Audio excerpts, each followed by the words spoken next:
Nama saya Marlin Amadar Hersia. Saya Marita Nagina. Saya Mas Rina Najwa Tasmi. Saya Maya Tika Putri. Saya Melisa. Di sini kami akan mempresentasikan laporan pengamatan terhadap aktivitas warga sekolah SMA Negeri 2 Pacitan yang berkaitan dengan Bima kepada hari aktif. Berikut kami akan menyajikan laporan hasil pengamatan dari kami. Tujuan pengamatan 1. Tujuan pengamatan 1. Untuk memenuhi tugas yang diberikan. 2. Untuk memperoleh informasi yang akurat. 3. Untuk memperoleh berbagai data secara langsung. 4. Dapat memperoleh gambaran aktivitas yang berkaitan dengan materi kita. 5. Dapat memperoleh aktivitas dan menambah wawasan yang belum kita ketahui. Waktu dan tempat pelaksanaan. Hari dan tanggal Rabu 31 Agustus 2022. Waktu 11.10 sampai 11.20 waktu Indonesia Barat. Tempat SMK Negeri 2 Pacitan. Alat bahan 1. Al-Quran. 2. Hadis. 3. Aktivitas warga sekolah. 4. Kamera atau handphone. 5. Alat tulis. Langkah-langkah. Yang pertama, mengamati aktivitas atau kegiatan warga sekolah. Kedua, mendata aktivitas atau kegiatan yang dilakukan. 4. Mendokumentasikan aktivitas atau kegiatan yang dilakukan. Keempat, menganalisis aktivitas atau kegiatan yang dilakukan warga sekolah berdasarkan syariat Islam. 5. Membuat laporan berdasarkan pengamatan. Gambar 1. Siswa yang akan mengerjakan sholat zuhur berjamaah.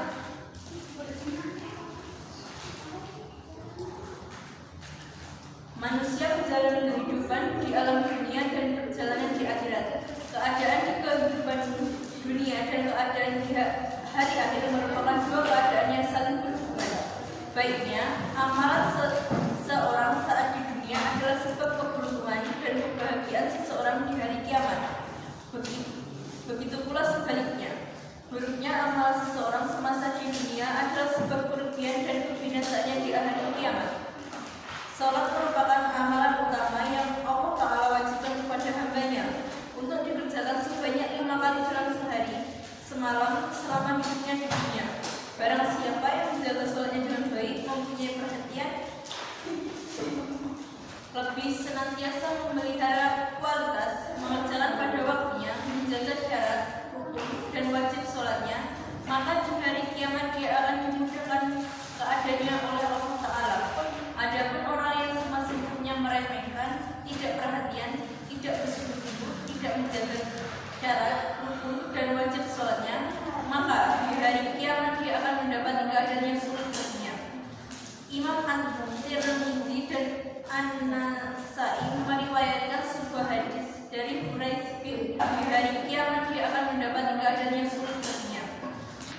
Imam At-Tirmidzi dan An-Nasa'i meriwayatkan sebuah hadis dari Quraisy bin Habislah rahimahullah. Beliau berkata, aku mendatangi kota Madinah dan meminta kepada Allah agar memberiku teman yang soleh. Lalu aku duduk dengan Abu Hurairah radhiyallahu anhu dan aku berkata kepadanya, wahai Abu Hurairah, aku telah meminta kepada Allah Azza wa Jalla agar mengaruniakan kepadaku teman yang saleh. Maka ajarilah aku sebuah hadis yang pernah kau dengar dari Rasulullah. Semoga Allah memberi manfaat dengan hadis tersebut. Abu Hurairah radhiyallahu anhu berkata, aku pernah mendengar Rasulullah sallallahu alaihi wasallam bersabda, inna awwala ma yuhasabu bihi al-'abdu yaumal qiyamati min 'amalihi salatuhu fa in salahat faqad aflaha wa anjaha wa in fasadat faqad khaba wa khasira. Sesungguhnya amalan seorang hamba yang pertama kali akan dihisab atau dihitung pada hari kiamat adalah salat. Apabila salatnya bagus, maka sungguh dia telah beruntung dan sukses. Namun sebaliknya, bila salatnya rusak, maka dia akan celaka dan merugi. Hadis riwayat At-Tirmidzi 413, An-Nasa'i 465 disalihkan oleh Syekh Al-Albani dalam Sahih Al-Jami'. Analisis yang kedua tentang semangat kebersamaan siswa dalam menyampaikan aksi. Kerjasama dalam satu tim atau teamwork memerlukan setidak-tidaknya 3 hal.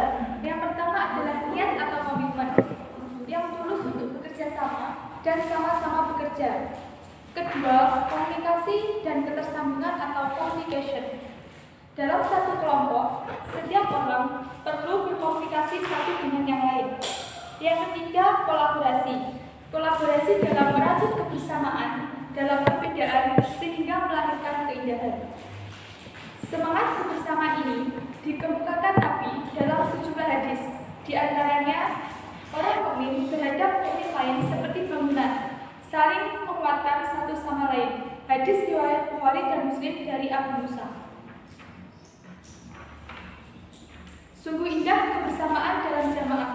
Sungguh nikmat hidup dalam keteraturan di bawah satu penguasa. Sebagaimana dikatakan, al-jamatu rahmah wal furqatu azab.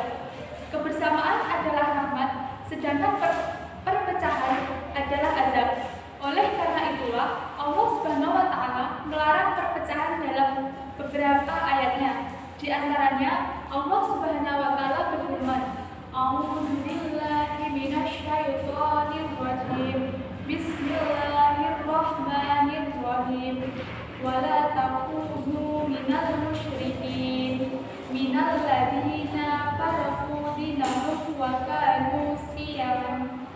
Kullu hizbun bima ladaihim farihun. Artinya, dan janganlah kamu termasuk orang-orang yang mempersekutukan Allah, yaitu orang yang memecah belah agama mereka, dan mereka menjadi beberapa golongan. Tiap-tiap golongan merasa bangga dengan apa yang ada pada golongan mereka. Quran Surat Ar-Rum ayat 31-32. Analisa gambar ketiga. Saling bermusyawarah dengan sesama. Dalam foto tersebut kita tahu bahwa ada siswa sedang bermusyawarah tentang jalannya kegiatan pramuka yang akan diselenggarakan. Dalam kegiatan pramuka, sikap toleransi dan saling menghargai itu sangat penting. Maka dari itu mereka menyusun konsep bagaimana agar peserta dapat bekerja sama secara maksimal, serta saling bermusyawarah antar sesama.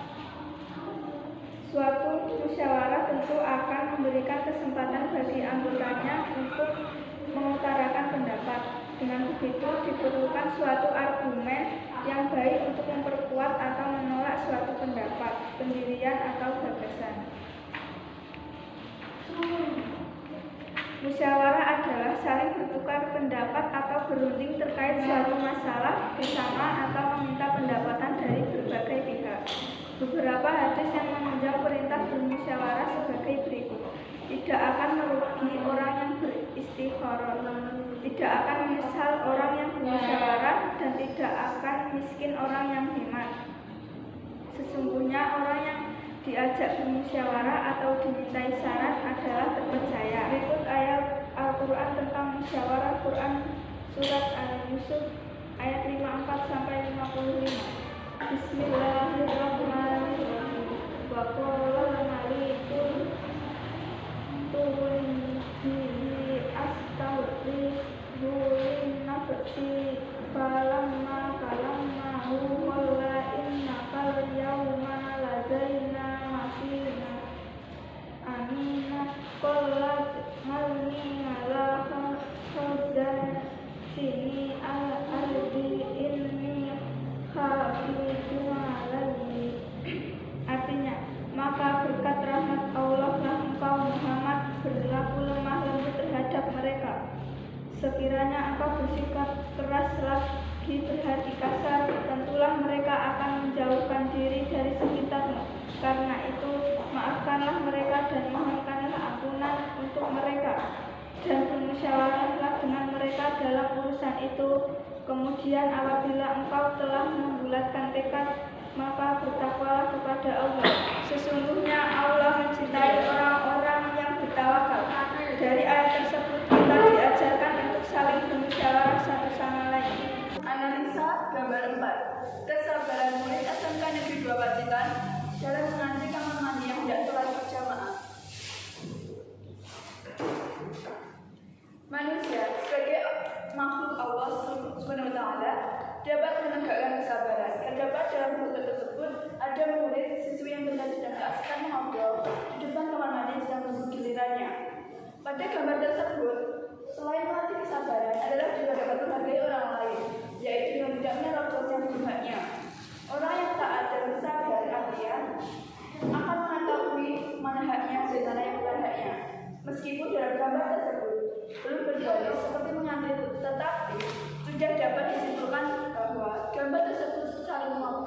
untuk menunggu antrian. Definisi dari kesabaran itu sendiri adalah sabar adalah tindakan menahan diri dari hal yang ingin dilakukan, menahan diri dari emosi, dan bertahan, serta tidak mengeluh pada saat sulit atau sedang mengalami musibah. Dalam Islam, sabar berasal dari bahasa Arab, yaitu as-sabr, yang berarti tahan. Dari makna kata tersebut dapat dipahami bahwa sabar adalah sikap tahan lama, tahan berhenti, dan tak mudah hancur. Semakin sabar seorang hamba, maka akan semakin kuat dalam melalui setiap cobaan. Sabar sendiri maknanya sangat luas, tidak hanya menahan diri dari hal yang tidak sesuai aturan Allah Subhanahu wa taala, namun juga menahan diri dari nafsu, menahan diri saat diberi kelapangan maupun tatkala dihadapkan dalam situasi yang sempit. Terdapat beberapa ayat Al-Quran dan hadis mengenai kesabaran. 1. Dibersihkan dulu. 1. Quran Al-Baqarah 1. Terdapat beberapa ayat Al-Quran dan hadis mengenai kesabaran. 1. Quran Al-Baqarah ayat 153. A'udzubillahi minasyaitonir rajim. Bismillahirrahmanirrahim.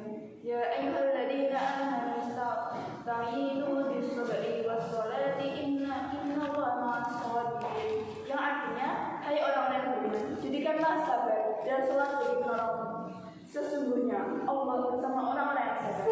Quran Al-Baqarah ayat 153.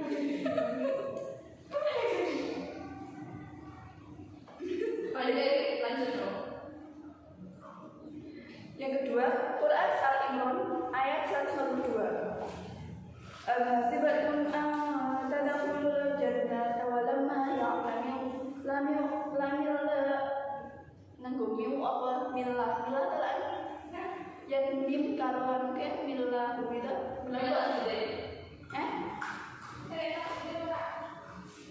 mim kan fa kan gitu lami milah gitu milah kedua Quran Al-Imran ayat 102. Am hasibatum tadkhulul jannata wa lamma ya'lamillahu alladhina jahadu minkum wa ya'lamus sabirin. Yang artinya, apakah kamu mengira bahwa kamu akan masuk surga padahal belum nyata bagi Allah orang-orang yang berjihad dan orang-orang yang bersabar di antara kalian. Quran Al-Imran surah ayat ke 142. Yang ketiga, Quran Al-Imran ayat 200. Ya ayyuhalladzina amanu sabiru wasabiru warabitu wattaqullaha la'allakum tuflihun. Yang artinya, wahai orang-orang yang beriman, bersabarlah kamu dan kuatkanlah kesabaranmu dan tetaplah siaga dan bertakwalah kepada Allah agar kamu beruntung. Quran Al-Imran ayat 200. Dan juga terdapat beberapa hadis mengenai kesabaran. وَمَنْ يَسْتَعْفِفْ يُعِظْهُ اللَّهُ وَمَنْ يَسْتَغْنِ يُغْنِهِ اللَّهُ وَمَنْ يَتَصَبَّرْ يُصَبِّرْهُ اللَّهُ وَمَا أُعْطِيَ أَحَدٌ عَطَاءً خَيْرًا وَأَوْسَعَ مِنْ الصَّبْرِ. Artinya, barang siapa yang bisa menjaga diri, maka Allah menjaganya. Barang siapa yang bisa merasa cukup, maka Allah mencukupinya. Barang siapa yang bisa bersabar, maka Allah akan menjadikannya bisa bersabar. Dan tidak ada seorang pun yang dianugerahi sesuatu yang melebihi kesabaran. Hadis riwayat Bukhari nomor 569. Yang kedua, An Abi Hurairah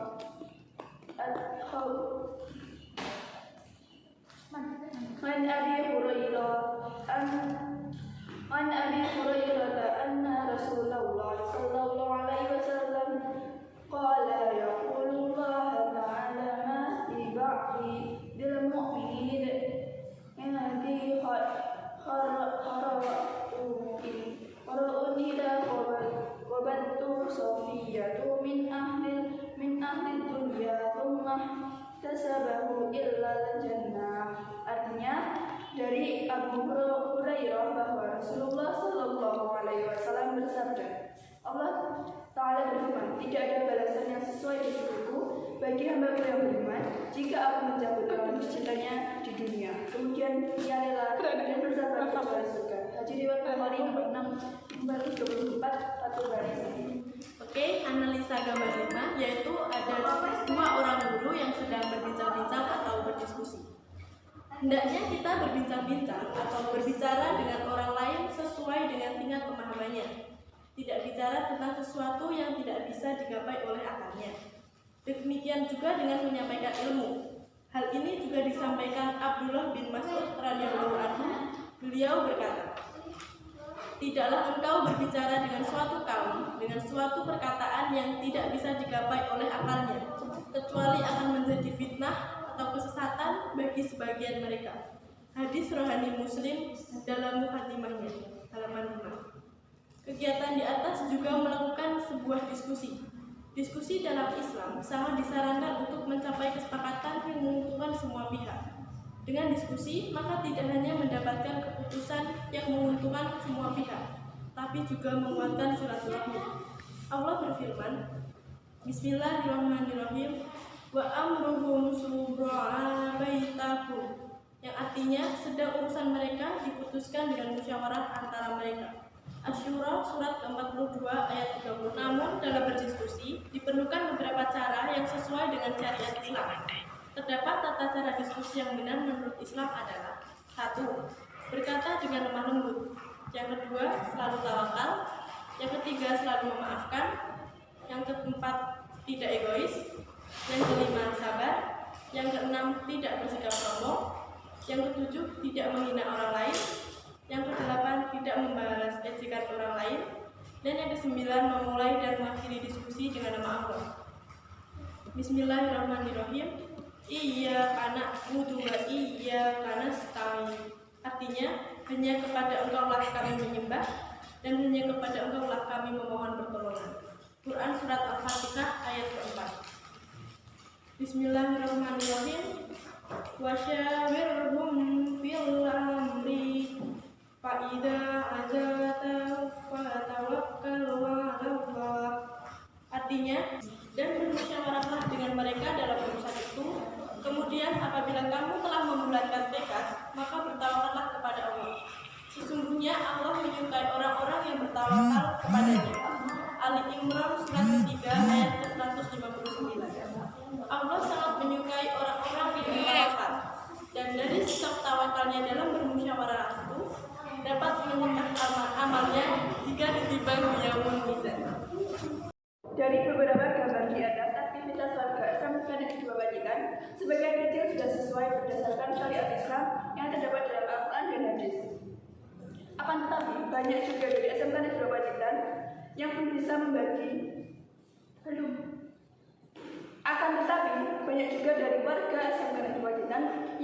bisa membagi kepentingan dunia dan kepentingan akhiratnya.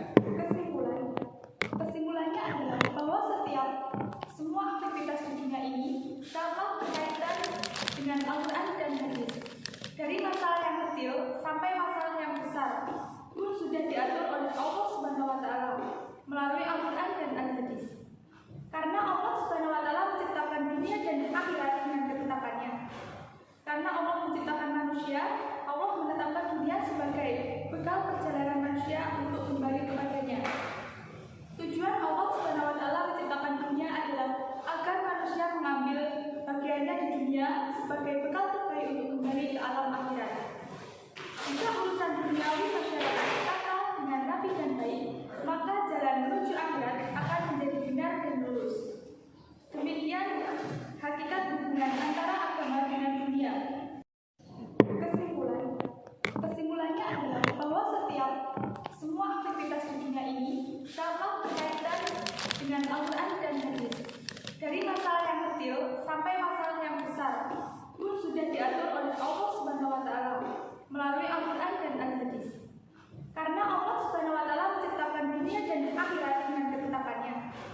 Karena Allah menciptakan manusia, Allah menetapkan dunia sebagai bekal perjalanan manusia untuk kembali kepadanya. Tujuan Allah Subhanahu wa Ta'ala menciptakan dunia adalah agar manusia mengambil bagiannya di dunia sebagai bekal terbaik untuk kembali kembali ke alam akhirat.